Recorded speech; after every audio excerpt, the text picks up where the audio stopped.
Eu tô tão branca que daqui a pouco tô mais branca que a Elsa. Pronto. Tá todo mundo vendo aqui a tela de apresentação?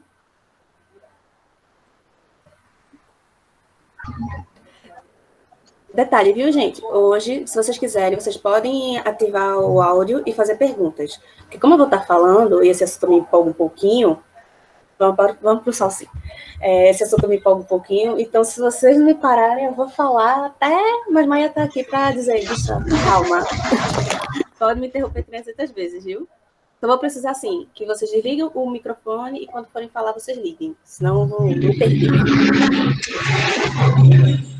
Tá ruim a imagem? Mas isso é mim.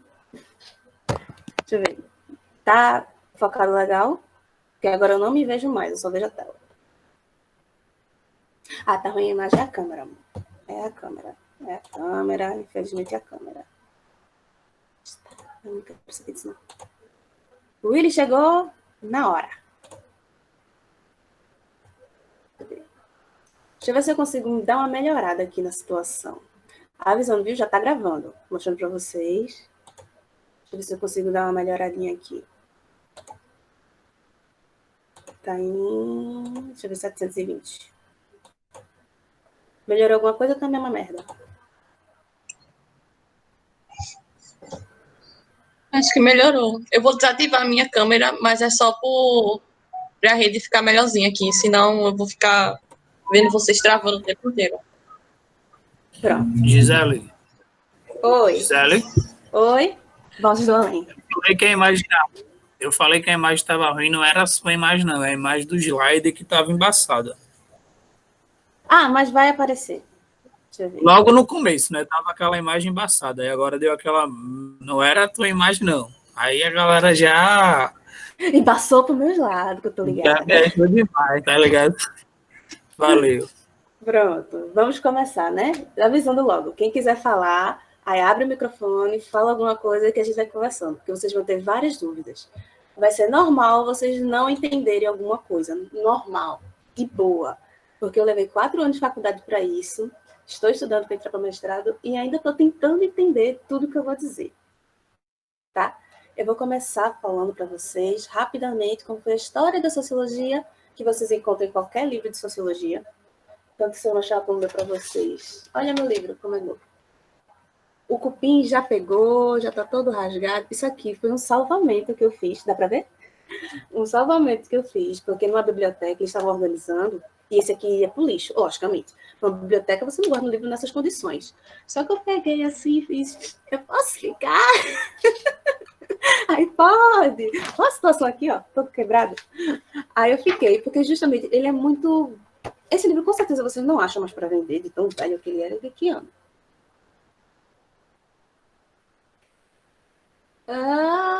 82. Mas ele é muito resumidinho, então dá uma ajuda legal para o que a gente vai falar aqui. Aí vou fazer em 3 partes. Vou fazer essa, que é a introdução. Oxe, com certeza mais antigo. Essa aqui eu vou fazer esse vídeo com vocês, que é a introdução da história da sociologia, que é, na verdade, meu foco, eu quero que vocês entendam como se desenvolve o pensamento sociológico. Deixa eu ver se você vai ter mais, fica melhor. Como se desenvolve o pensamento sociológico. E começaremos a falar sobre Marx. Porque eu vou fazer outros 2 vídeos explicando bem como é a obra de Marx e como isso interfere no pensamento dos sociólogos no Brasil. Vão ser 2 videozinhos curtinhos para vocês poderem fixar. Porque se eu vou falar aqui tudo de uma vez, vocês vão se perder. E se eu for esperar a próxima aula da gente, vocês já vão esquecer. Então, eu vou fazer tudo isso. Vou deixar links para os outros vídeos de uma gente que entende muito melhor que eu. Tem uma mocinha de um canal chamado 1311, que ela é marxista, desenvolve isso há anos. E ela fez um glossário de todo o pensamento marxista. Ela é muito boa. E também tem uns links bem legais do Brasil Escola, que o pessoal realmente arrasa na explicação lá. Aquele mocinho... Meu sonho é casar com ele, se um dia ele me notar. Mas vamos lá. Eu só quero que vocês me avisem se vocês vão estar vendo o slide. Deixa eu abrir aqui. Dá para ver? Alguém vai ter que abrir a câmera, o microfone e me avisar. Maia, dá para ler? Maia? Maia não fala mais comigo. Vou até ver aqui no Telegram se ele ainda está em... Dá. Dá? Tá de boa. Beleza. Chegou? Eu não sei porque ficou essa caixa, mas ficou essa caixa. Aí a gente vai... Pode ver que eu botei aqui alguns pontos que a gente vai estudar. E esse tema, que eu adorei ele, com todas as cores possíveis, para vocês ficarem bem ligados. A sociologia a gente começa lá em Platão, com a República. Alguém aqui lembra daquela história da caixa de Mandaroa? Caixa de Pandora, eu viajei. Aquela história do homem das cavernas e tudo mais, porque quem não conhece, que existiam 3 homens que eles ficaram presos numa caverna durante muito tempo. Com algumas vezes da história dizem que eles estavam amarrados pelo pescoço, ou seja, eles não conseguiam nem se levantar. E eles só viam sombras na caverna. Um dado dia, estou resumindo bem a história, viu? Um dado dia, um desses homens consegue se libertar e ele foge da caverna. E ele vê um mundo que eles viam nas sombras. Porque o que acontecia? Quando eles estavam na caverna, eles só ficavam contra a luz, né? E eles só viam nas paredes da caverna as sombras do mundo real. E quando esse homem saiu e viu tudo o que era, por exemplo, uma sombra que eles achavam que era uma árvore, era uma pessoa, um animal que eles achavam que era um coelho, era um leão. Tinha leão na Grécia? Tinha. Ele retornava e retornou para esses 2 outros prisioneiros, dizendo, gente, o mundo é totalmente diferente. E eles, não, tá ficando doido, qualquer coisa assim, e acabaram matando essa terceira pessoa, que viu o mundo. O que Platão queria dizer isso? Que nós só vemos um reflexo do mundo. Algumas pessoas é que se aventuram para ver o mundo real. Mas você está falando uma besteira, interrompa, viu? Eles podem interromper quantas vezes você quiser. Mas algumas pessoas que se buscam ver o mundo real. E o que essas pessoas pagam, em consequência? Quando elas retornam para contar às outras, muitas vezes as pessoas não acreditam, não aceitam. E isso que dá o grande conflito. Você vê que para Platão, tudo que você já pensou, já acreditou ou já fez, essa coisa já existe no mundo das ideias. O que Aristóteles não concordava. Só para citar vocês, tanto um quanto o outro, eles eram alunos. Não, Aristóteles era aluno de Platão. Agora me perdi.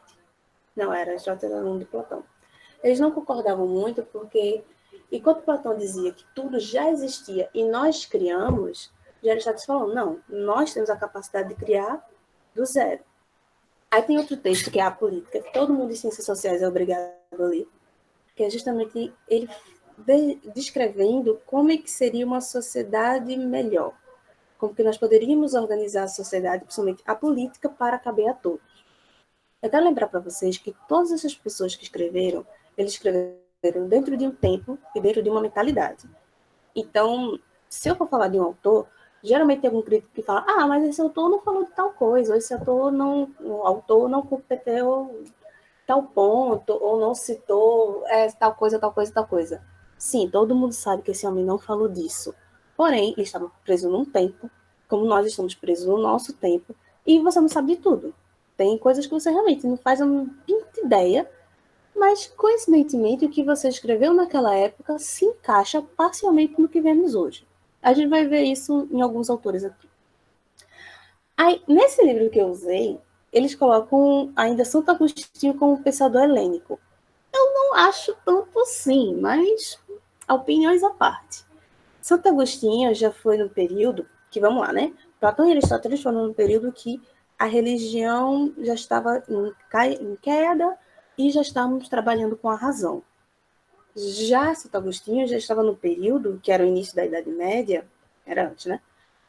Em que a igreja já estava tomando muitas terras, tomando muitos países e muitos governos, e já estava se acendendo sobre a razão. Então, quando ele fala sobre a cidade de Deus, ele já fala, baseando em Platão, de que, lembrando que Santo Agostinho ele escreveu esses textos, não, o texto para a igreja. Então, ele tinha que encaixar todas as suas ideias e todos os seus estudos para isso. Mas ele começou a dizer que era necessário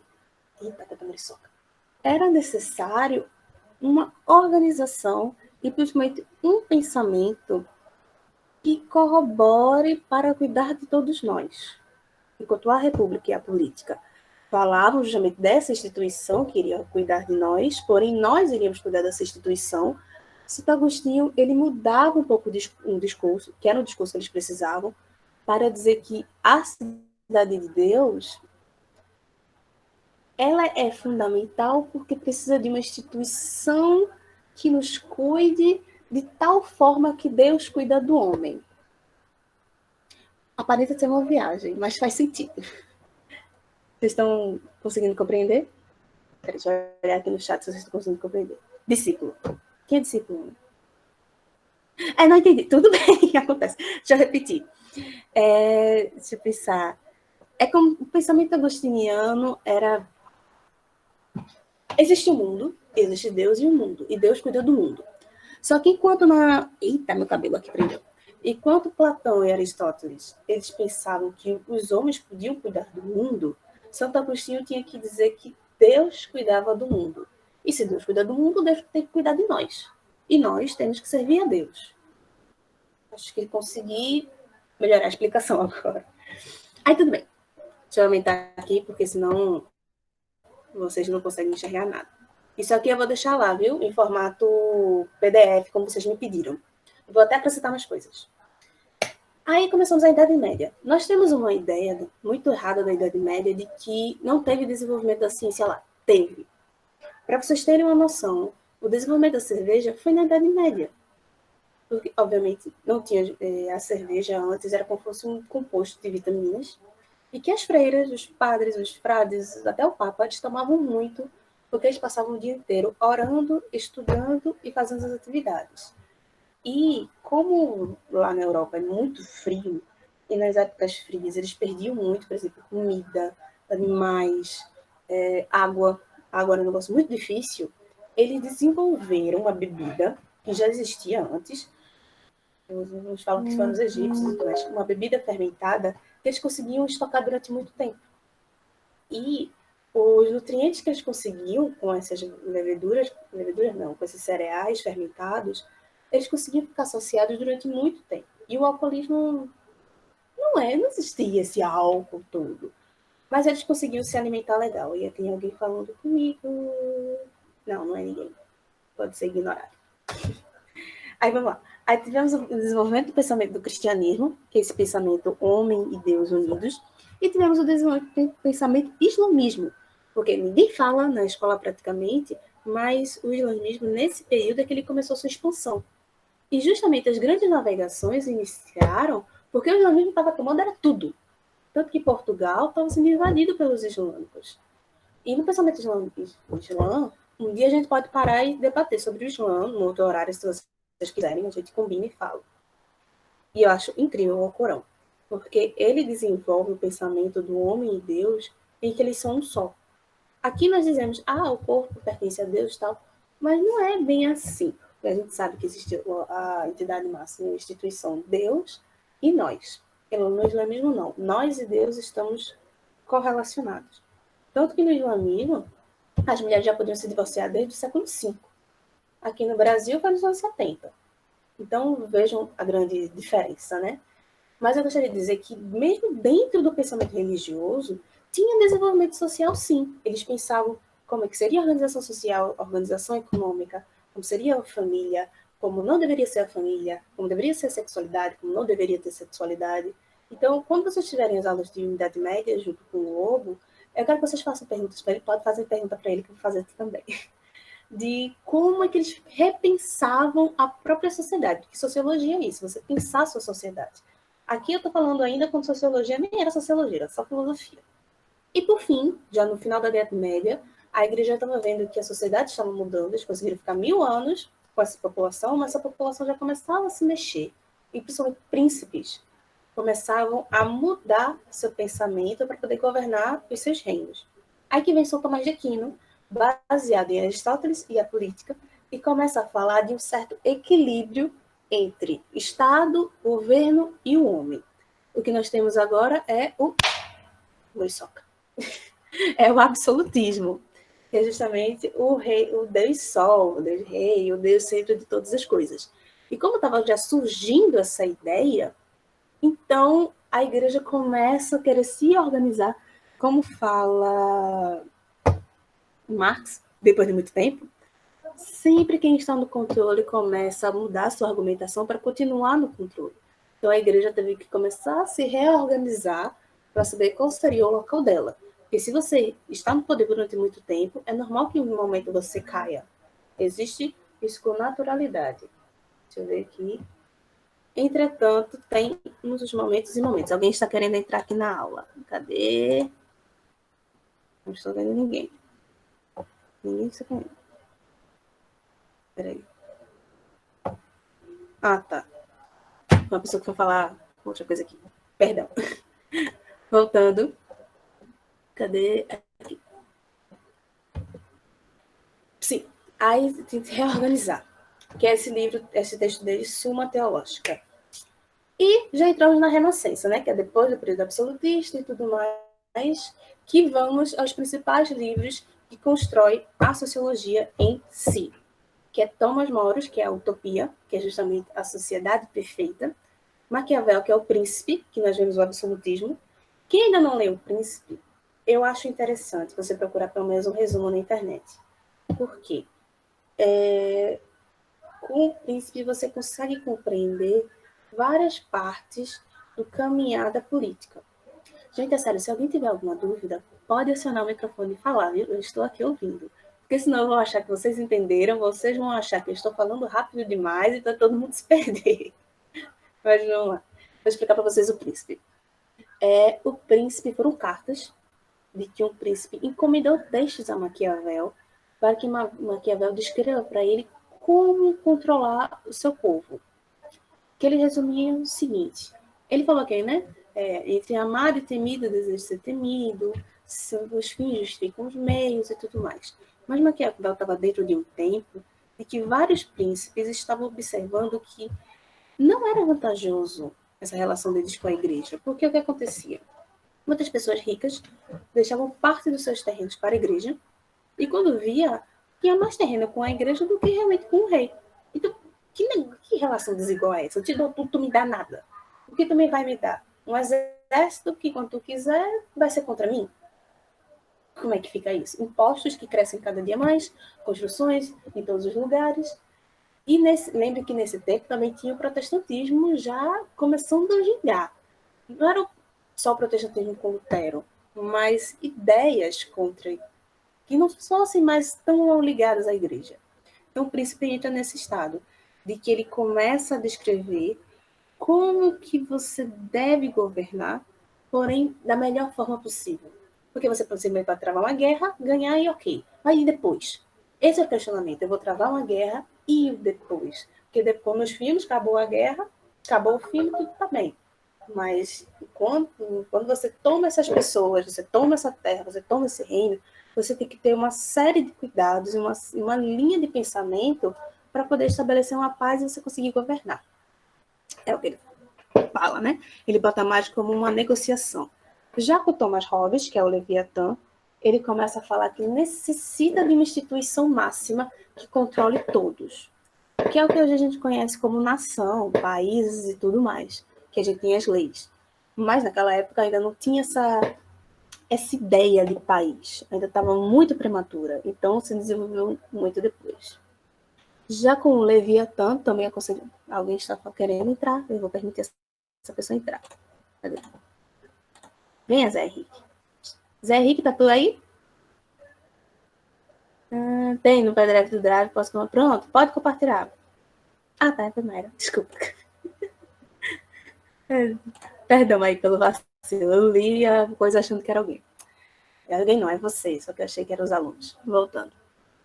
Assim, aí Locke já começa a falar sobre como estudar o homem para o homem servir ao Estado. Resumidamente é isso. Porque Locke eu tentei ler uma vez e eu me perdi. Perdi profundamente. Mas vocês encontram esses resuminhos. Já Descartes, é que eu quero que vocês prestem bastante atenção, que ele fala que é o discurso do método, porém com um quadrado em cima do método. Já, vamos lá. Descartes, ele foi para a guerra, foi para fazer os estudos, e o Descartes é justamente o plano cartesiano, naquela época, né? X e Y. Ou seja, as ciências naquela época, elas ainda estavam primitivas. Não é um primitivo de que não existiam, até porque há zilhões de anos atrás construíram pirâmides. Mas eu falo de primitivas, mas ainda muito dualistas, muito planas, literalmente muito no plano. Era A ou B, C ou D. Nunca poderia ser um mais, um porém, um todavia. Não tinha uma profundidade, uma complexidade. De Descartes começou essa ideia da gente ter uma racionalização sobre sociedade. Porque os outros eram textos. Textos que alguém lia, achava interessante e continuava. Já Descartes começou a fazer uma racionalização desse pensamento. Então, isso aqui é a grande virada para o pensamento sociológico. Aí continua toda essa renascença, todo esse rococó e tudo mais, e a gente chega no século XVIII. Lembrando que entre um e o outro a gente vê aquelas grandes obras, como Da Vinci, como as grandes obras de Da Vinci, David Michelangelo, ou seja, a desvinculação de novo do homem com o santo, do homem com o espiritual, ou até mesmo com o divino, para focar em si, no que o homem pode fazer pelo próprio homem. Lembrando de Nietzsche também, esqueci o nome de Nietzsche, mas foi no meio desse período, que é aquela morte de Deus, né? Que o pessoal acha que a morte de Deus é você matar a religião, mas não é. A morte de Deus é você se desvincular daquela ideia máxima de divindade. E você começar a pensar, tipo, poxa, já que eu estou aqui, o que eu posso desenvolver para mim mesmo e para o outro? Aí chegando no século XVIII, nós temos mais alguns textos ótimos. No século XVIII, o que acontece? Já estamos caminhando para os países. Já temos reinados, porém esses reinados estão se fundindo, esses reinados estão acabando, esses reinados estão começando, e estamos agora, a Europa está se organizando, porque mais ou menos conhecemos de países, conhecemos de legislação e tudo mais. Só que para você formar um país, você tem que ter povo, você tem que ter organização, você tem que ter cultura, você tem que ter língua, você tem que ter uma complexidade de coisas que eles precisavam de pessoas para desenvolver isso, que eles pudessem usar. Aí entra Montesquieu com o espírito das leis, e eu estou passando meu nariz, eu não sei se vocês estão vendo, se vocês estiverem vendo, ignorem. Professora? O espírito das leis... Oi? Esses autores todinho, é bom estudar todos eles? Você não precisa estudar a fundo, até porque você não vai se formar em sociologia, a menos que você queira. Mas você pode, uma busca rápida, tipo Brasil Escola, que eles atualizaram o site e agora está muito bom, viu? Muitas vezes eu vou dar uma olhada lá. Você pode ver uns resuminhos deles, só para você ter uma noção. Porque principalmente Maquiavel, Hobbes, Locke, Descartes, eles são utilizados porque tanto eles impactaram na sociologia, como até mesmo na matemática, na física, na química, porque eles foram a base do desenvolvimento da ciência. Ok. Do pensamento do desenvolvimento da ciência. Deu para entender? Sim. Pronto. Mas qualquer coisa eu deixo uns linkzinhos para vocês darem umas olhadinhas. Tá bom? Mais alguma dúvida? A hora é agora. Gisele? Alguém mais? Oi? Quando a senhora, quando A senhora tá no céu. tu falou do cristianismo, Ah, quando tu falou do cristianismo, islamismo, aí tu falou de Lutero, né? Essa isso. parte aí de Lutero aí, que se enquadra na idade, tu estava se referindo o quê? A reforma da Igreja Católica tá se apoderando dos bens, tipo o dogma da Igreja Católica.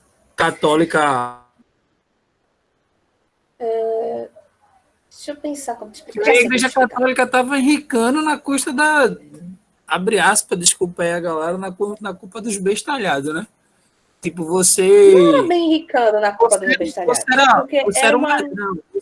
Você era um ladrão, estrupador.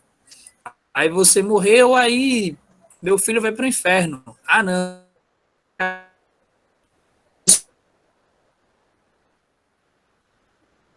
Caiu o áudio?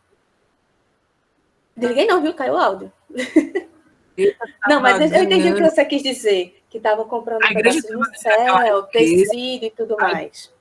A igreja estava ganhando aquela riqueza, enquanto os grandes reinos, aí, esses reis, não estavam mais adquirindo riqueza com a cobrança de impostos, porque o pessoal não estava pagando imposto, sim querendo comprar a salvação. Entendi o que você quis dizer. Eu sei como te explicar. Vê só. A Igreja Católica ela não tomou o poder do nada. Ninguém toma o poder do nada. O que acontecia? O rei tinha os seus filhos e fazia assim. Um seria o príncipe herdeiro, o outro seria se casar para anexar um terreno, uma terra, o outro seria entregue, ia se formar em alguma coisa, se entrega ao outro, mas alguns filhos entravam na igreja. Ou seja, dentro dessa instituição igreja, o rei ainda ganhava alguma coisa, porque essas crianças lá dentro iriam crescer, iriam para postos de liderança e iriam, obviamente, ser a favor do rei. Por exemplo, com o exército, com ciência, porque as igrejas, ela até hoje, ela guarda muita coisa de ciência, seja com mantimentos, seja com ajuda financeira. Era uma relação boa. Só que com o tempo, obviamente, essa relação para alguns países não ficou tão favorável. Nem era só a compra da salvação, porque quem cobrava a salvação era quem podia. Quem não podia pagava o imposto normal, tinha que pagar. Nem conseguia entrar na igreja direito, nem conseguia ter terreno para morrer. Então, essa relação do cristianismo, que começou a cair em Lutero também, assim, Lutero começou a aparecer, né, as ideias luteranas, foi nessa troca de que alguns reinos viam que a relação com a igreja não estava mais rendendo e eles já queriam se emancipar, seja por quais motivos. Eram vários motivos. Tipo, a igreja já estava tomando muito terreno do local, ou o apoio que eles recebiam não era satisfatório, ou era briga de família, que tinham pessoas da igreja que eram da mesma família que o rei e brigavam. E aí, como é que fica? Entendeu? Deu pra tu se ligar? Porque se a gente for só pelo mercado da fé, na época de Jesus Cristo também fazia o mercado da fé. E ele ficou puto por causa disso. Não bateu em ninguém, não esculhambou ninguém, mas esculhambou os mercadores da fé. E hoje também temos os mercadores da fé. Falando de César, né? Ele está se referindo a César. Dá a César o que é de César. Isso. Que até hoje nós temos. Mas no quesito da relação deles, que obviamente o Lobo vai se aprofundar nisso muito melhor que eu, ele justamente falava disso, de que a sociedade já estava de uma forma, e a economia também, lembrando que isso é antes do capitalismo, que eles não se agradavam mais. É que nem partidos. Eles fazem uma coligação, vê que depois que a coligação não dá mais certo, e desmancha. E papéis cruzados também. Eu entendi o que tu falou. Eu entendi. Pronto. Eu só acho que deve ter uma viajada aí acabou não perguntando, entendeu? Mas eu entendi. Quando tu falou do cristianismo de um amigo do Maquiavel, o príncipe, Descartes, eu entendi essa parte. Entendeu? Qualquer coisa a gente conversa depois, dá uma longa discussão religiosa. Mas isso aí tá tranquilo para mim. Beleza, valeu. Nada. Mais alguém? Ninguém? Nenhum choro, nenhuma lamúria? Posso tocar? Bom, vamos lá. Sim, aí eu falei do espírito das leis, que era basicamente o que nós temos hoje de Constituição, assim, a ideia de leis, da importância das leis e da importância da organização. Aí vem Adam Smith, que eu li esse livro, o livro, que é A Riqueza das Nações, que justamente fala que o pessoal geralmente só lê o primeiro capítulo, a primeira parte ou a primeira página, que ele fala que é necessário um livre mercado para esse mercado se conciliar. O que ele quer dizer? Quer você desprender que naquela época, por exemplo, era o dono do feudo, que era o dono do mercado, que todo mundo comprava, que todo mundo plantava, para o cara que é o dono do feudo. Então, era uma relação muito cíclica com uma pessoa só. Basicamente, o dono do feudo era o Estado. Era a mão do Estado em tudo. Botava o preço que ele queria, a colheita que ele queria e pagava os trabalhadores o quanto ele queria. Não estou dizendo que todos os feudos são assim, tá? Mas de uma forma bem grosseira e bem errônea. Já Adam Smith fala que não. Deveria dar uma independência para essas pessoas, para elas conseguirem negociar e assim a economia crescer. Mas ele não tirou essa ideia do nada. Foi um livro encomendado que ele começou a observar como eram as relações na Inglaterra, como era a transformação econômica. Por exemplo, que ele fazia, o primeiro livro é a das agulhas, a fábrica de... Não, agulhas não, alfinetes. Era a fábrica de alfinetes. Ele começou a dizer o quão cada trabalhador tinha importância sobre aquela produção e como aquela produção impactava em todo o país. É isso que ele também transformava em várias outras coisas. Aí vem o pessoal do liberalismo e só lê a primeira parte, mas não lê a segunda parte, que é o que ele afirma, que se vê que o liberalismo aqui no Brasil e lá fora ele é meio difuso. No restante do livro, ele fala o seguinte, que é necessário um Estado forte, não é um Estado forte tomando tudo, mas um Estado forte que mantenha o básico para a população, por exemplo, o básico de alimentação, o básico de renda, o básico de saúde, e principalmente o básico em educação para essas crianças, para que, ao se tornarem adultas ou auxiliares de seus pais, a desenvolverem a economia, por exemplo. Se uma pessoa, não é a fome que faz alguém se desenvolver. Muito pelo contrário, essa pessoa com fome, ela vai resultar a saciar a sua fome. Agora, se ela tem sua fome saciada, ela vai trabalhar e vai ter tempo para ter ideias para desenvolver sua economia. Sei lá, ele vai ter uma ideia genial de algum produto que ninguém tem e é uma grande necessidade e vai vender. Pronto, vocês não sabem a história do Band-Aid. É uma história bem esdrúxula. Mas o cara que desenvolveu o Band-Aid, ele fez porque a esposa dele ela não era muito boa em cozinha e sempre se queimava, muito queimava as mãos. E como ela tem que fazer vários trabalhos, feria ainda mais. Ele desenvolveu o Band-Aid para ajudar a esposa dele, para poder tratar, né, as feridinhas que ela tinha pela mão das queimaduras e tudo mais, e ela conseguir fazer as outras coisas. Vê que ideia boba, pequena e besta. Porque ao invés dela estar com aquelas ataduras que molhavam, que fediam, agora era só algo que era fácil, leve, e colava, ficava uns dias e descolava. Pronto. Isso que ele está dando de riqueza das nações.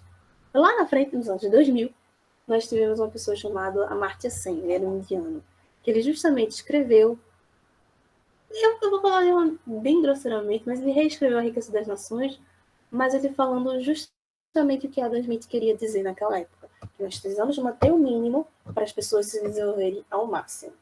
E Adam Smith fala de vários outros conceitos da economia, de moeda, de valor, o que é o valor, o que é a moeda, o que é a economia. Ou seja, nós primeiro vemos aqui o que é para formar uma nação, né? As leis, depois nós vemos o que é economia, e por último, Rousseau, que é a parte social, que é o contrato social. O que seria um contrato social? É aquele elemento que todo mundo na sociedade se organiza, concorda e aceita. A família. Enquanto o casamento na Idade Média era algo valoroso, algo determinado, algo necessário, até porque na Idade Média precisavam dos casamentos para terem as pessoas, para terem as guerras, já no período do capitalismo, que é a partir de Rousseau, contratos sociais e tal, o casamento é um contrato. É uma organização entre duas pessoas que vão viver na mesma casa, dividir a mesma economia, ter seus filhos e futuros trabalhadores.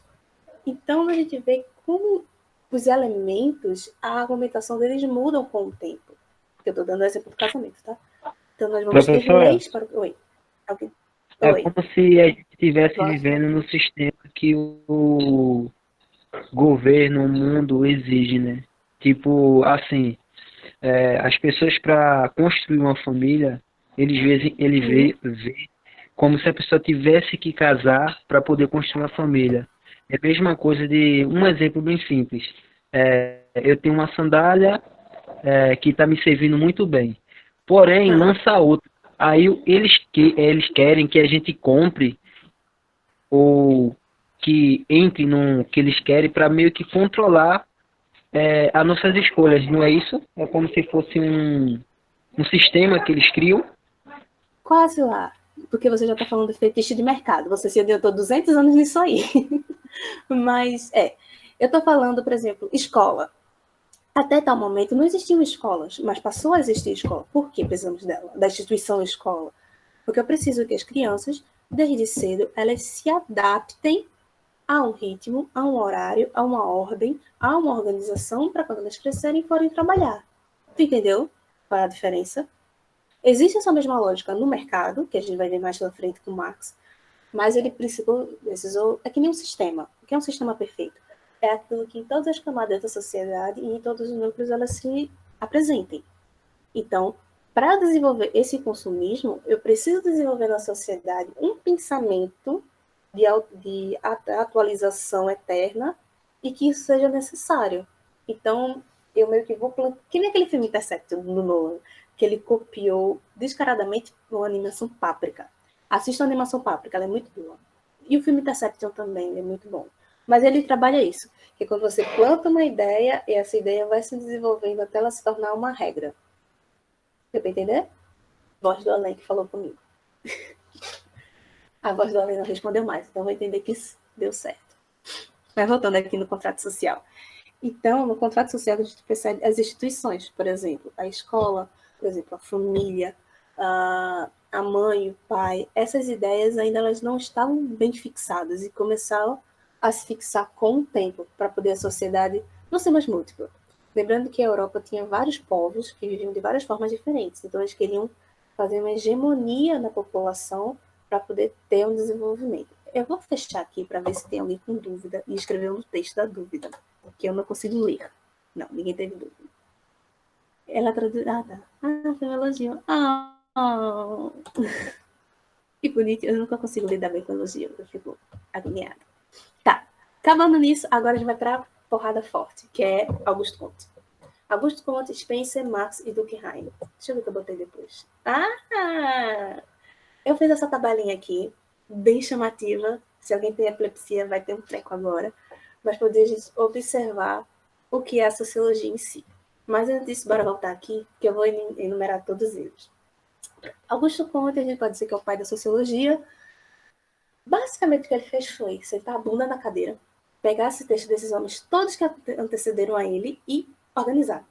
Por quê? Ele começou a racionalizar o pensamento sociológico.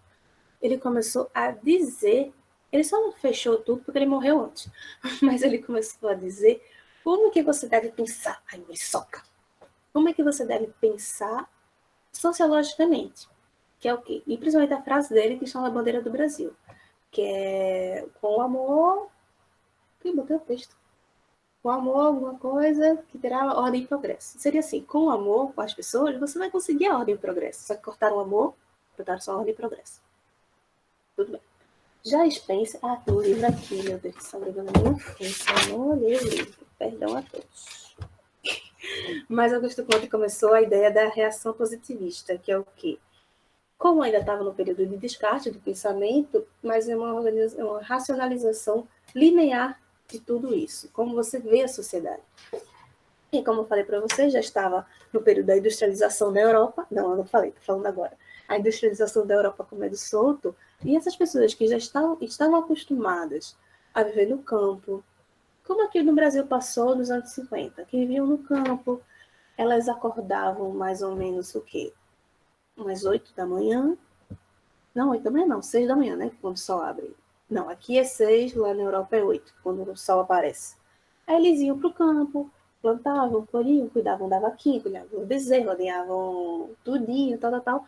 O sol ficava mais quente, voltavam para casa, almoçavam, descansavam e depois voltavam a trabalhar quando o sol esfriava. De noite, casa. Não tinha muita perreia. Era segunda, sexta, sábado, domingo, feriado, tudo isso mais. Era uma vida mais pacata. As mulheres ficavam mais em casa, as crianças ficavam com as mães ou com os pais têm umas interações. Mas quando começou a urbanização, a industrialização, tudo na Europa, o pessoal ficou meio surtado, porque todo dia acontecia uma coisa nova. Chegou a energia lá, chegou a máquina, a motor lá. Então, eles precisavam agora de uma nova argumentação para que essas pessoas não surtassem. E elas saíssem do campo e fossem para as fábricas. Então, ele começou a criar a argumentação de como a gente pode fazer uma, aspas, sociedade ideal para que trabalhassem, que é a fonte de tudo. A fonte da sociologia é fazer alguém trabalhar. E ele começou, ele começou também a falar de fetichismo, que ele fala assim, fetichismo, em que o homem confere vida, ação e poder sobrenaturais a seres inanimados e a animais. O que seria isso? Antes, eita, peguei um negócio aqui. Antes, o cara plantava. Vou dizer aqui, tá? Nosso período. A gente planta, depois do dia de São Pedro, São José. A gente planta, espalha o milho crescer, o milho cresce, no máximo a gente faz um ritual, o milho crescer, olha o milho, vende o milho, faz comida com milho. O homem está muito ligado à natureza. O sapateiro, ele vai lá, pega o couro da vaca, trata o couro, corta, cria um modelo, monta o modelo, costura, vai na mulher, mede o pé da mulher, faz o teste, faz outro teste, escolhe o modelo, pinta, bota babado, bota bordado, bota pintura, bota tudo e entrega para a mulher. Então, o homem está ligado ao seu produto. O homem está ligado à terra e o homem está ligado ao tudo que ele fizer, seja um jarro, seja uma cadeira, seja tudo. E ele começa a falar agora que o homem deveria se deslocar, ou seja, ele deveria ser o dono. Ele deveria pensar que ele tem o poder sobre aquilo, não que a natureza tenha o poder sobre ele, entende? Seria o que Marx vai falar mais lá na frente de relações de produção, que é quando você se desvincula. Lembrando que Marx ele foi ótimo, porque ele conseguiu organizar da melhor forma possível a sociologia, quando ele nem tinha ideia do que era isso direito. Mas quando ele começa com os princípios do homem se desvincular da natureza e se vincular ao sintético, ao industrial. Sim. Aí ele também fala do estado metafísico, abstrato, e estado positivo, científico. Essas duas causas são o quê? Seriam você repensar, seria você buscar nessas entidades abstratas explicações sobre a natureza e das coisas. Voltando para a ideia do milho. Ao invés de basear a plantação do milho, o meu cultivo e colheita do milho, baseado no meu calendário religioso, eu basearia no mercado comercial. Se eu sei que o milho demora 40 dias para germinar, crescer e poder colher, eu vou agora fazer isso um ano inteiro. Apareceu o sol, estou plantando milho. Apareceu o sol, estou plantando milho e eu vou colhendo igual. Por quê? Uma fábrica, diferentemente da terra, ela precisa funcionar o dia inteiro. Um caldeirão, quando era apagado naquele período, demorava quase um dia inteiro para poder acender. E um dia sem produção numa fábrica é um estrago. Uma metalúrgica, se ela para, é um prejuízo imenso que acontece. Então, vocês estão entendendo que ele estava mudando o pensamento do pessoal, né? De algo que era natural e religioso para algo científico e industrial. Estou fazendo um resumão, tá? Mas eu vou botar ponto a ponto para vocês, não se preocupem. É porque senão não vai dar tempo de eu falar de Marx. E já são 8h14. E vocês vão querer dormir e eu deixar vocês em paz. Tá bom. Aí já Spencer, já pulando para Spencer, ele era biólogo. E ele foi o primeiro que começou, digamos, naquela época, só para conceituar vocês, a teoria darwinista estava em voga. Os mais fortes iriam vencer. E isso também bate Marx. Mas Spencer ele começou a desvincular essa ideia de sociedade e biologia. O que eles pensavam? Que os humanos, como eles trabalham como qualquer outro animal, eles controlam como qualquer outro animal. Ele fala, não, os humanos têm uma complexidade a mais que a gente precisa trabalhar em estágios de complexidade crescente. Ou seja, tem que ter umas integrações com os humanos sobre pensamentos para esses humanos poderem desenvolver essa ideia que nós desejamos para eles. Tanto que ele escreveu 2 livros, que é Princípios da Sociologia e O Estudo da Sociedade. O que ele fez? E quando todas as ciências ainda estavam muito grudadinhas, lembrando que Augusto Comte ele morreu antes de falar qual era o objeto de estudo da sociologia. Spencer, ele não falou qual era o objeto de estudo, mas já falou que não estava na biologia. Era um outro pensamento. Aí a gente chega em Marx. Mas antes de Marx vai falar de Durkheim. É a nossa tabela aqui. Alguma dúvida? A hora é agora, porque agora vai ser um negócio bem mais pesado. E eu vou pedir, qualquer dúvida, liga o microfone e fala, porque se você tirar dúvida junto comigo, a gente consegue desenvolver bem mais. Ou todo mundo vai querer ativar o microfone e a gente ir conversando. Vocês que sabem. Deixa eu olhar aqui no chat se alguém falou. Cadê? Sim. Alguém vai querer falar? Alguém ainda me ouvindo? Beleza, vamos para a tabela. Meu medo é que tenha travado e vocês não estejam mais me ouvindo. E aqui. Pronto. Só para avisar aqui, são 3 autores. Fato social foi com Durkheim, ação social foi com Weber e conceito de ação... É com Weber ainda? É com Weber ainda. Vamos lá. Fato social. O fato social é o objeto da sociologia. O que Durkheim fez? Ele leu tudo que Comte apresentou e começou a desenvolver o que seria esse objeto. Porque ficou muito vago. Estudar sociologia, estudar a sociedade. Tá, amigo, mas estudar a sociedade a partir de onde? A partir do quê? Maia, tá por aí? É porque eu desliguei o microfone e a câmera, não foi ligar a câmera e desligar o microfone, porque eu moro na beira de uma rodovia. Barulho. É porque eu fico no teste, né? Meu Deus do céu, será que a gravação caiu? E tá todo mundo já em todo mundo, sei lá, veio do Japão. Tô ouvindo. Tá bom. Tem alguma coisa a acrescentar? Acho que começar aqui um negócio pesado. Não. Pode bom. continuar aí. De Só para boas. testar, tá? Vocês vão precisar um pouquinho de atenção, um pouquinho de paciência, porque as drogas aqui são um pouco pesadas. Mas tudo bem, vamos lá. Durkheim era francês, só para avisar, tá? Depois eu vou falar de Weber, e Weber foi sobrinho de Durkheim. Então, as ideias dele são muito ligadas. Tá. Aí ele foi francês e ele literalmente fundou o pensamento de ciências sociais. Isso aqui no texto, né? Ao precursar o estudo dos fatos sociais como coisas. Então, o que é o objeto da sociologia? A coisa. Não é a sociedade, é a coisa. A coisa é o quê? A coisa, porque eu quero que seja coisa. Vamos lá. Eu vou exemplificar para vocês, porque senão vocês vão se perder tanto quanto eu me perdi na época que eu li Durkheim. Uma festa é uma coisa. Só que o que acontece? Não é só uma coisa. Eu tenho que delimitar o que é essa coisa.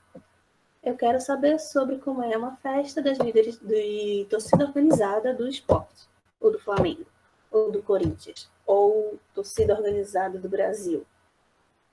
Um exemplo. Então, a coisa ela existe e eu delimito ela. Obviamente, a biologia é bicho em planta, matemática são os números. Já a sociologia, eu consigo fazer essa flexibilidade em que, se eu delimitar a coisa, eu posso estudar ela por completo, por dentro, por fora, por um lado, por outro, totalmente sim. Eu exemplifiquei, né? Mas vamos lá. Lembre-se que naquela época a gente precisava de uma argumentação para o pessoal trabalhar em fábrica e aceitar trabalhar em fábrica. Então, na sua primeira obra, que é a divisão do trabalho social, ele começa a trabalhar os princípios básicos, que é consciência coletiva, solidariedade mecânica e orgânica. Lembrando que eles ainda estavam sendo influenciados por Darwin, então muita coisa da biologia ainda está ligada à sociologia. Existe a sociobiologia, que é bem legal, que é quando eles fazem cruzamento de toda a informação que a gente tem na sociologia com toda a informação que a gente tem na biologia. E eles observam, somente observam no estudo de animais, pessoas e tudo mais, que se equipara. Mas nessa obra, ele começa a trabalhar o que é consciência coletiva, vamos supor, a morte. Por isso que eu botei aqui do ladinho o suicídio. Ele falou sobre o suicídio, mas não é fazendo alusão ao suicídio ou... Como é que é? É alusão, né? Incentivando o suicídio, não. Ele começa a trabalhar o que é o suicídio. Porque naquela época, lembre-se, não tínhamos CLT, se bem que hoje estamos ameaçados de não ter mais, né? Mas na época não tinha mesmo. As pessoas entravam para trabalhar na fábrica às 6 da manhã e saíam às 11 da noite. Então, muita gente se suicidava, mesmo sendo contra as ideias da igreja. Mas vamos chegar lá. Ele começava a pensar na consciência coletiva, que envolve quase que completamente a mentalidade e a moralidade do indivíduo. O homem primitivo pensa, sente e age conforme determina ou prescreve ao grupo que pertence. Usando o exemplo da morte, acho que ninguém aqui viu Midsommar, não. Deixa eu ver outro filme. Já sei. Qualquer comercial de margarina tem uma família feliz e tem uma mãe feliz. Por que essa família está tão feliz reunida na mesa? Porque, na nossa ideia, uma mesa farta deixa uma família feliz. Isso é meio que uma consciência coletiva que a gente construiu.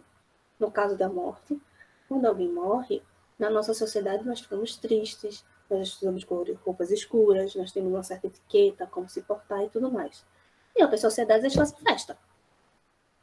Então, isso são exemplos de consciência. Veja, isso é um estudo sobre cultura antes mesmo do conceito de cultura.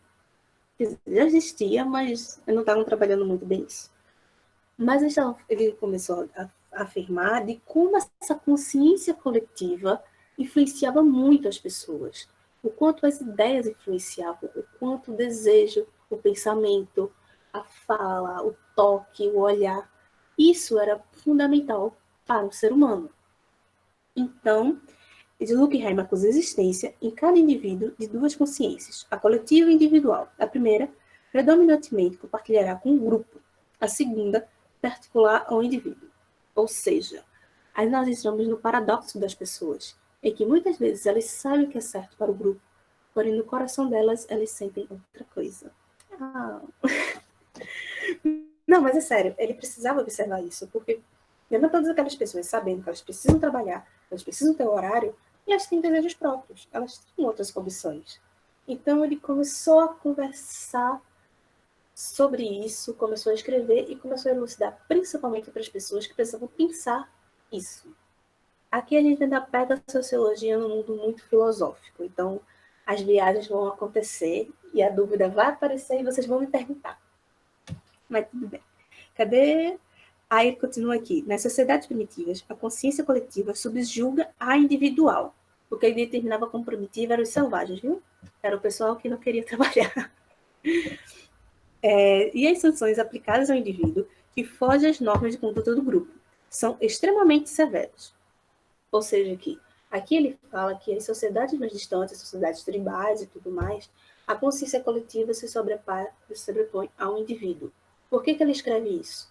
Nesse período, estavam criando ainda a ideia de individualidade, que não existia. Um eu, literalmente o termo eu não existia naquela época.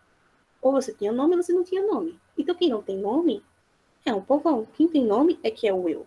Só que nesse período, até essas pessoas, que é o proletariado, que a gente chama de proletariado, né? Os operários, eles precisavam desenvolver uma ideia de eu para que eles se pertençam a essa artificialidade da indústria. Eu consegui explicar? Eu consegui explicar.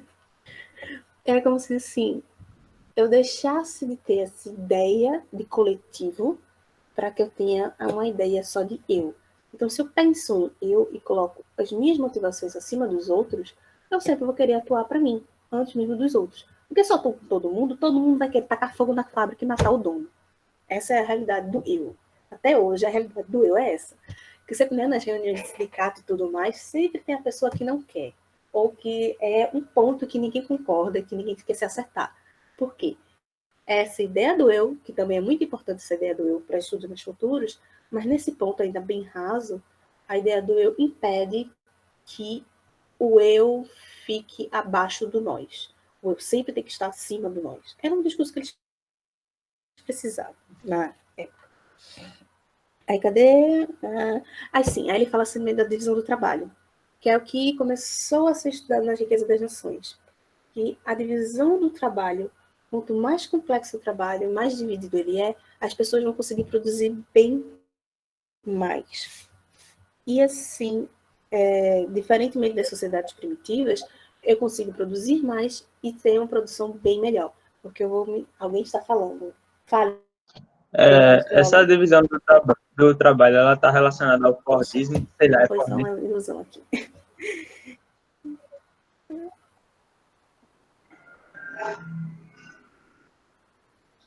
Professora? Sim, não. Se bem que Durkheim foi antes do Fordismo. Foi antes do Fordismo, mas está sim relacionada. Oi. Okay. Oi, consegue me ouvir? Sim, não era só isso mesmo.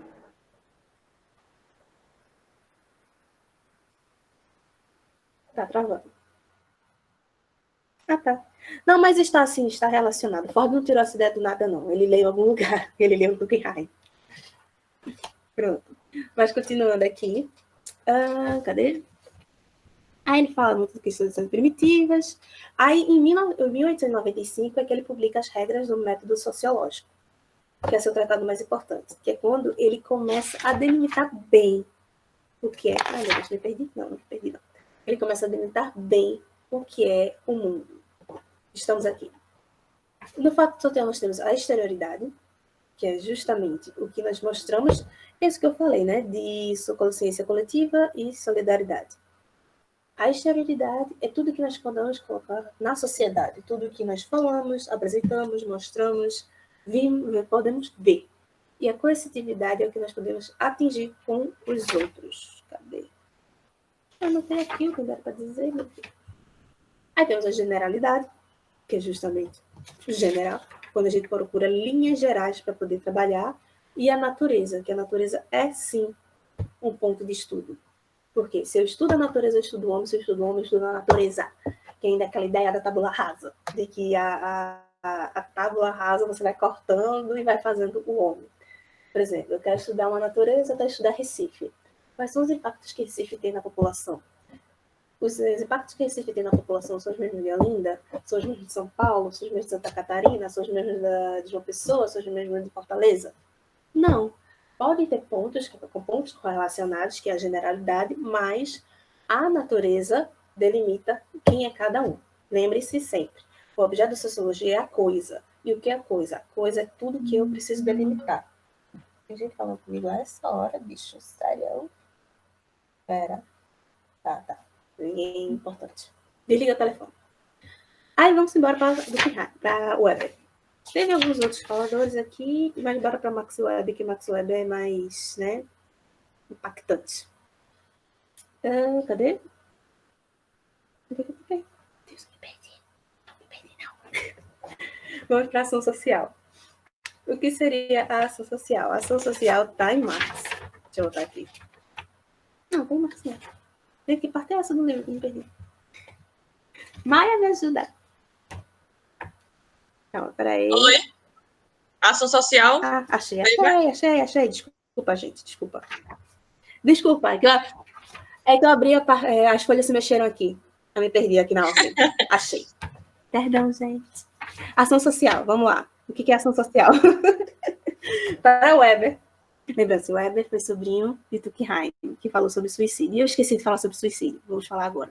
O que é o suicídio? O suicídio é quando a pessoa abre mão da própria vida para sair daquela condição, certo?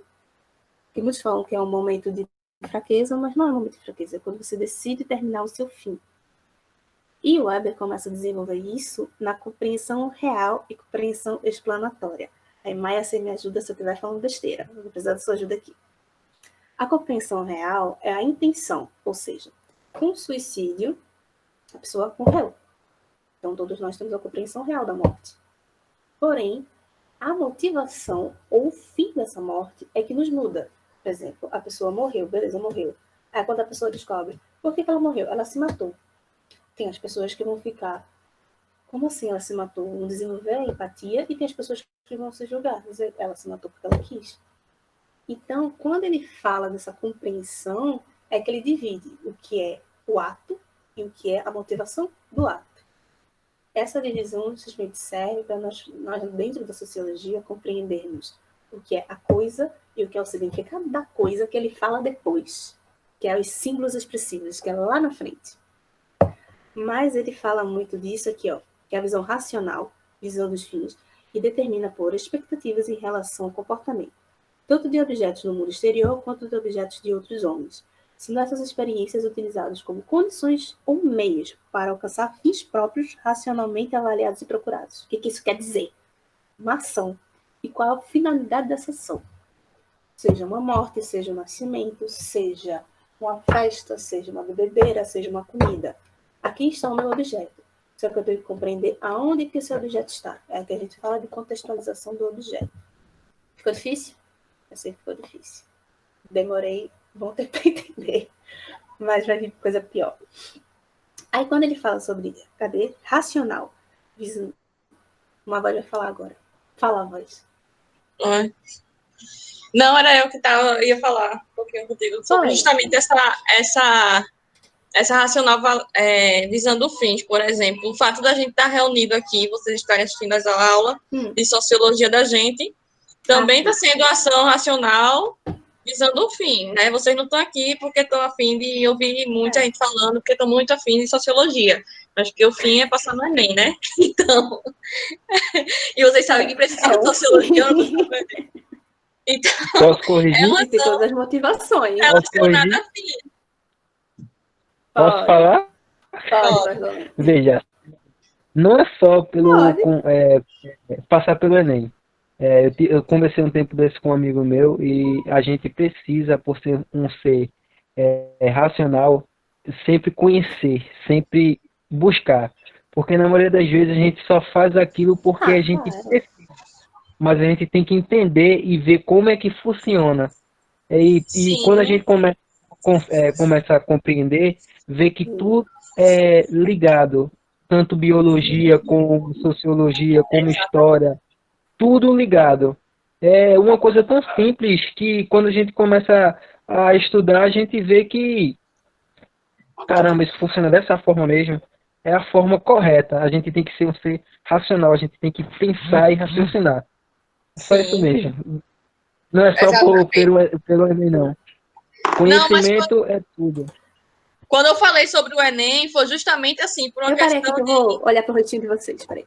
Quando eu falei do Enem, foi justamente pensando na situação de que você também quer o conhecimento para alcançar um fim, né? O fim sendo o Enem, no sentido de que é passar no Enem. Não que seja só a única finalidade, mas a finalidade principal para procurar estudar as disciplinas, geralmente está ligado a isso, principalmente no preparatório, né? É Isso se é preparar verdade. para algo. Se preparar para algo. Então, é uma finalidade, né? E aí você vai fazer as ações necessárias para chegar naquele fim, para alcançar, que é entrar na universidade. Eu sei. Agora, eu acho que a sociologia, eu acho que é uma das matérias mais importantes, porque ela abre muito a sua mente para ter curiosidade sobre as outras coisas, né? É Também top acho, mas sou demais. suspeita, né? Né? Eu também Top, acho que sou suspeita para falar. né? Exato. Verdade. Pois só foi Não isso sei se tá mesmo. aparecendo eu Desculpa aí. aqui. Cadê? Tá. Tô aparecendo? Tá. Nada. Relaxe. Eu até tirei um pouquinho para vocês olharem para minha força. Não sei se vocês estão conseguindo me ver. Vocês estão conseguindo Bom, me ver? eu Porque eu só vejo Maia. tá dando Tá para meio branca, mas só dá pra ver. Eu já prendi o cabelo. Gisele. Tá o quê? Gisele? Gisele? Oi. Ai, é o neném. Oi. Nayara? Oi. Vê só, quando eu comecei a falar de sociologia e essa parte aí de. Tá falando de Comte, né? Augusto Comte, né? Não. Já estamos em De, Weber. Mas nem zero pronto, bronca. fala de Weber e de Comte. Tipo, quando Isso. falou do suicídio aí, que era parte da galera que trabalhava muito, aí recentemente eu li no artigo, né? Aí o fenômeno do suicídio.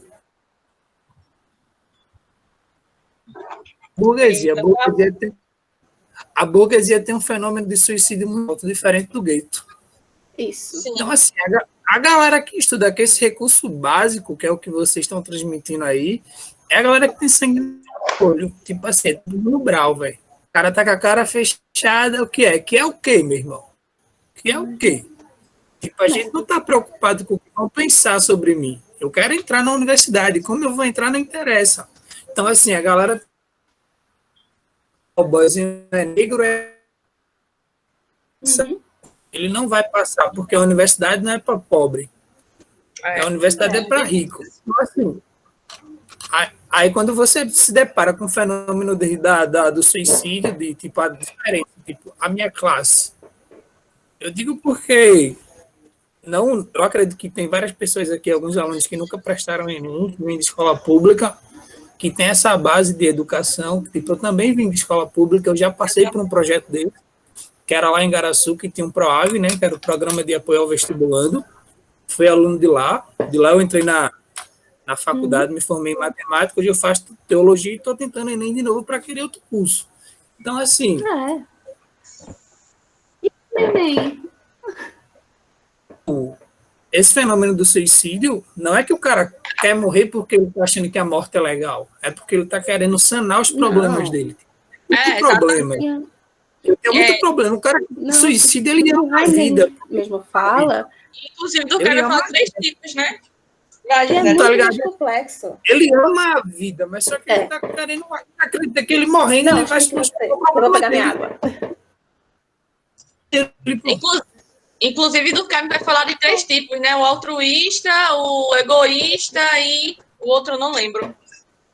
Me falhou a mente agora. São 3 tipos de suicídio, né? Que o Caio vai classificar. O altruísta pensando no outro, nos problemas sociais mais complexos, né? O egoísta é sobre si, os seus sentimentos, a sua frustração. É você pensar que o suicídio em si não é algo só o ato, existe todo um contexto atrás, que ele fala que não é algo banal. E realmente, até hoje, não é algo banal, é algo muito sério. Porque essa pessoa, ela findou uma dor, seja uma dor dela, uma dor dos essa outros, parte uma dor nesse todos. que a gente pode ver várias histórias. Aí daí tem uma parte guerreiros lá chineses que fala... e japoneses.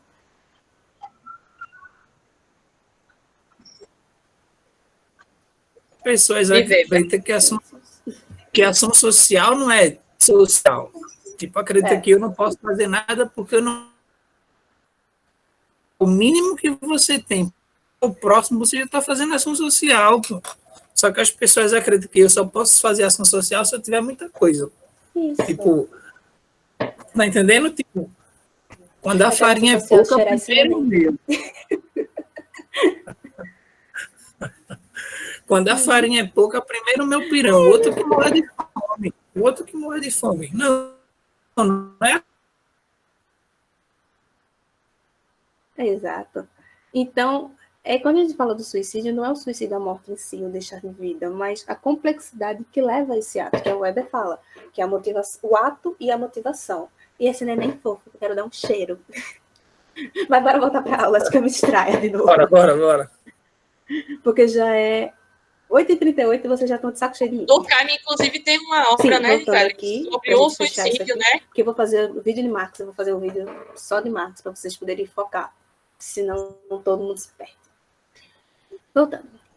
Aí nós temos a compreensão exploratória da visão, razão, afetiva, tradicional.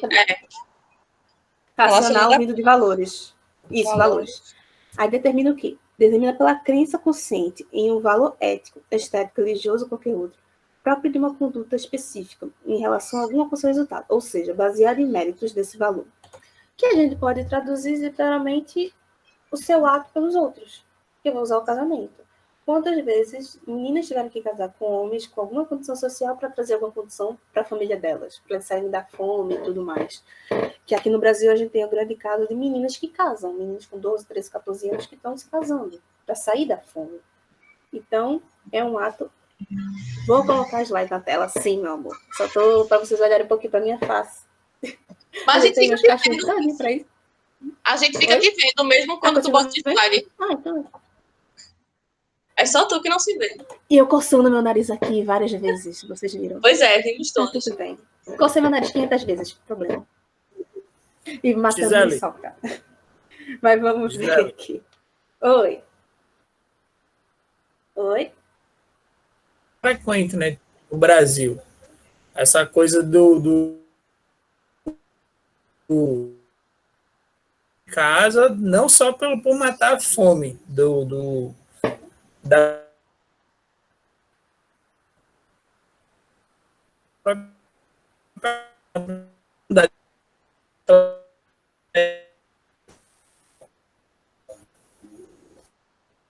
Sim, o casamento não só para matar a fome, o casamento para proteção, o casamento de venda. Então, nós temos 2 pontos aqui. Mas muitas vezes a pessoa faz o ato visando os valores, que é os outros. Uma coisa, resumidamente, visando os fins, eu, visando os valores, os outros, o outrem, incluindo eu, ou não. Tem essas 2 partes.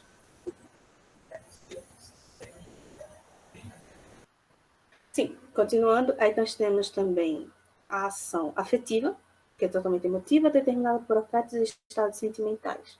O amor, que é um exemplo, né? E a tradicional, determinada por um costume arraigado, que a gente pode dizer, sei lá, um costume daqui, chinelo, dormir na rede. É um costume, posso dizer o quê? E agora nós vamos para conceito de ação, que já de Parsons.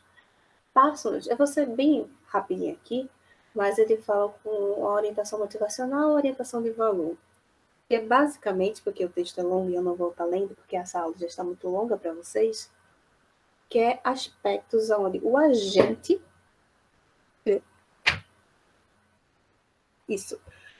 o agente consiste nas disposições de ator e fornece energia para gastar na ação. Ou seja, é quando a gente, na sociologia, divide de sujeito e objeto. Fim da história. Porque é quando nós vemos onde o sujeito influi no objeto e o objeto que influi no sujeito. Já a orientação motivacional... Não, a orientação motivacional é o sujeito no objeto, o sujeito no objeto. E a orientação de valor é quando o sujeito tem um valor sobre o objeto e o objeto tem um valor sobre o sujeito. Aparece ser a mesma coisa, mas não é. É o quê? Vamos supor. É quando vou dar um objeto, uma coroa. Sendo só motivacional, eu uso uma coroa. Pegou o objeto e falou, a coroa carrega um simbolismo e um poder sobre essa pessoa. Tem essa divisão aqui. E as características que eu coloquei aqui embaixo, que são objetos físicos, objetos sociais e objetos culturais, que são físicos, são meios e condições de ação, sociais, outras pessoas, Walter, e objetos culturais, elementos simbólicos da tradição cultural. Eu falei que essa aula ia ser chata, mas ela é necessária para vocês entenderem depois do marxismo. Assim. Mas cortando isso, nós vamos para o próximo ponto. Análise de variáveis padrão.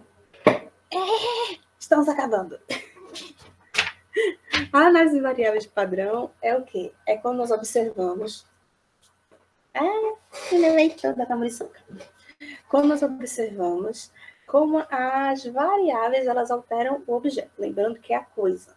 O objeto de sociologia é a pura coisa que nós vamos delimitando todas as partes dela. O que é que acontece? Essa delimitação é que é a análise das variáveis. Eu quero estudar a mulher. Mas eu quero estudar a mulher aonde? Eu quero estudar essa mulher na rua, essa mulher no mercado ou essa mulher em casa. Então, é essas variáveis que eu consigo os mecanismos de controle, que estão aqui. Que é o quê? Eu vou controlar o meu objeto. Enquanto biólogos, sei lá, eles pegam uma muriçoca e botam dentro de uma caixa para poder ter os seus mecanismos de controle, eu tenho que ter o meu mecanismo de controle com a sociedade. Eu quero pesquisar todas as mulheres que estão dentro de casa. Que tem o quê? Só tem filhos homens. Então, outro mecanismo de controle. Continuando, aí, dois mecanismos de controle da ação, nós temos o sistema de ideias ou crenças, símbolos expressivos e a limitação de valor. Que o que são esses 3 pontos, segundo esse autor? Só é possível estabelecer uma distinção entre os 4 contextos ou sistemas no plano analítico ou teórico, porque qualquer ação concreta é, na realidade, global, ou seja, insere-se simultaneamente em todos os sistemas, sendo o resultado da interação de forças ou influências originadas do contexto. Resumo. Ideias ou crenças, símbolos expressivos e orientações de valor constroem o objeto ou a coisa que eu vou estudar. E que é essa coisa? São esses pontos que correlacionam, que eu determino o objeto e eu estudo a relação sujeito-objeto. Ou determino a coisa que eu estudo o sujeito-objeto, que é o objeto da sociologia. Ai, acabei. Deixa eu fechar aqui para olhar para a força de vocês. Voltando aqui. Então, o que é esse quadro imenso que eu falei? São várias etapas do pensamento sociológico para poder observar o meu objeto. Esse objeto é uma piranha. Vou até prender meu cabelo de novo. Esse objeto é uma piranha. Eu quero observar essa piranha. Mas que piranha? A piranha que meninas usam. Que meninas de certa idade? Como é que eu observo essa variável? Essa variável justamente está onde eu quero estar, que é o quê? Meninas de uma certa idade que moram, sei lá, em Recife, que tem um tipo de cabelo cacheado. Então, baseado nas crenças, baseado nos valores, baseado nos simbolismos, eu fecho a minha coisa e eu estudo o meu sujeito-objeto, que é a menina e a piranha. Acabei. E é assim que a gente vai conseguir estender Marx depois. Momento de dúvidas. Podem me encher de dúvidas, pelo amor de Deus. Eu não quero mais me falar sozinha, eu quero falar com vocês.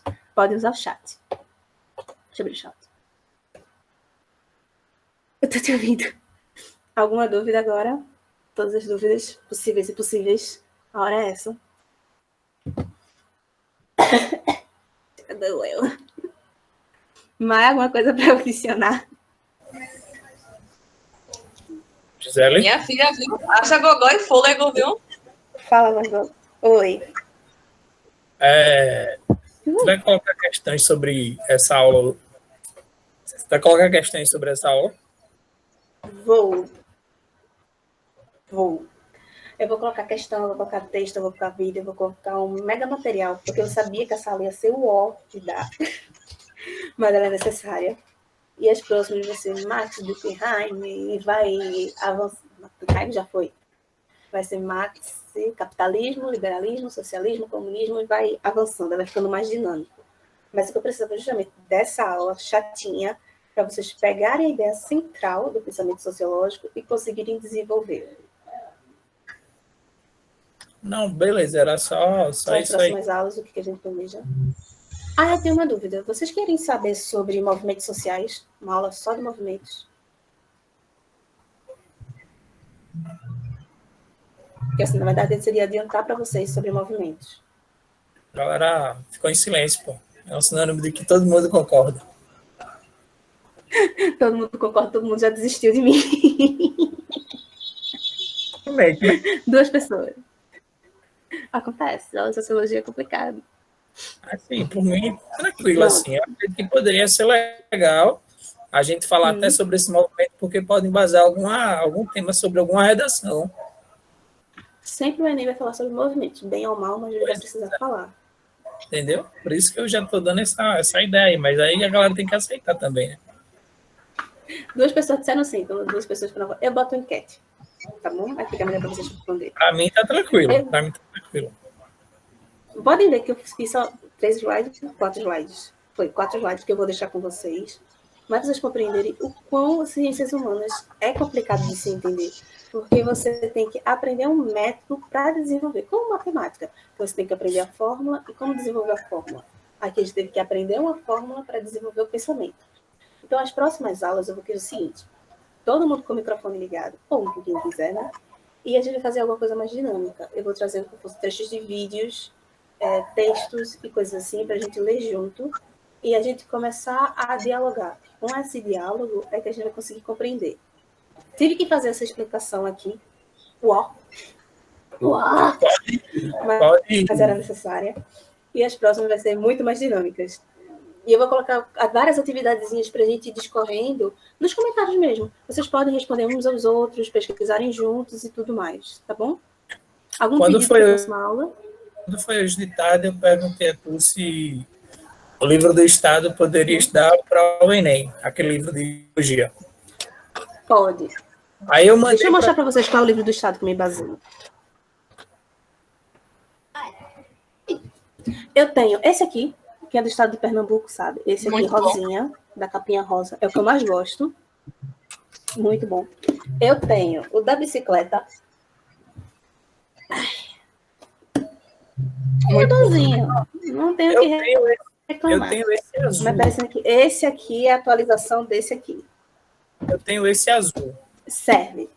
E tem esse último aqui. Esse aqui. Eu não gosto muito dele, porque ele divide o que é sociologia, o que é filosofia. Não, o que é sociologia, o que é economia e o que é política. Eu não gosto muito porque ciências sociais você interage os 3. É isso mesmo. Eu não gosto muito porque é muito... Todas as coisas são ligadas, mas serve.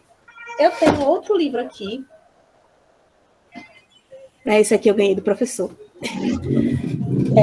Cadê? Sociologia para Jovens do Século XXI. Esse aqui eu consegui de graça da editora. Empoeirado. Mas enfim, se vocês conseguirem... Sabe um local que eu consegui? Livro de Sociologia. Não tem aqueles locais que doam livros nas integrações, nos terminais de ônibus.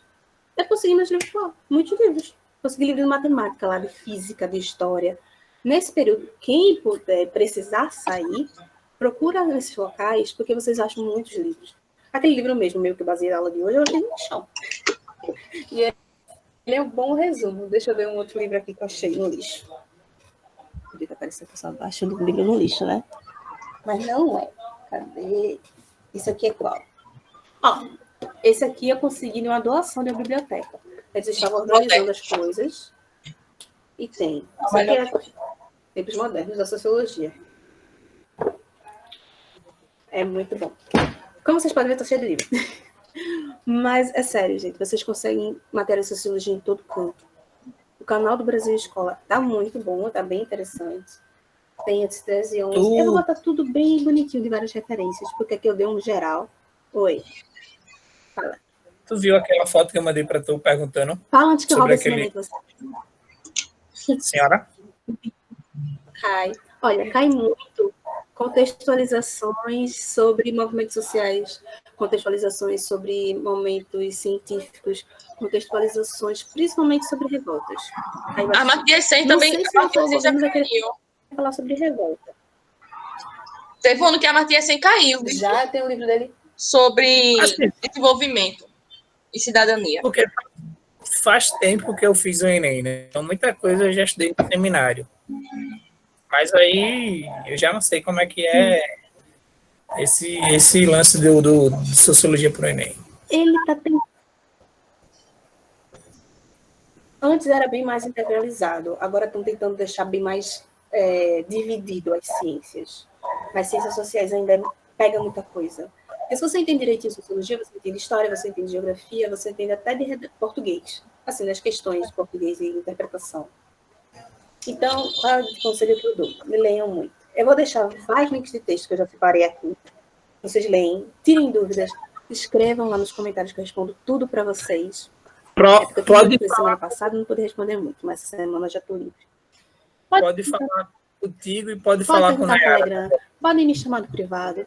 Não tenho vergonha. Pode falar comigo também, se precisar.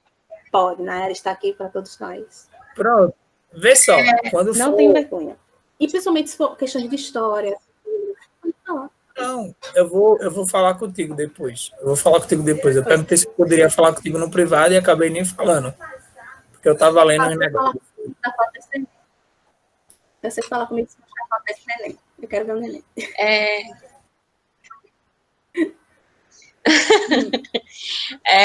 Ô, Gisele, eu queria deixar aqui para a galera que fica vagando lá pelo Instagram. Né? Eu fiz uma página para ajudar a galera que está estudando para o Enem. E aí, vez ou outra, infelizmente, eu não tenho uma rotina ainda. Né? Mas, sinceramente, fico colocando algumas coisas sobre sociologia para ajudar a galera a organizar na cabeça. Já que eu sei que todo mundo usa o Instagram, vez ou outra, é bom às vezes para lembrar, né? Quando tá lá passando o feed, vem lá um negocinho e tá. Beleza, manda no grupo lá, né? Que eu adiciono. Pronto, gente. Eu vou encerrando. Eu vou encerrando aqui. Agradeço a todos os guerreiros que escutaram tudo que eu fiquei para falar. A aula está gravada, avisamos os demais. Vou postar no Drive. Vai ser muito boa. E vai ficar tudo bonitinho para vocês. Muito obrigada pela paciência nessa aula.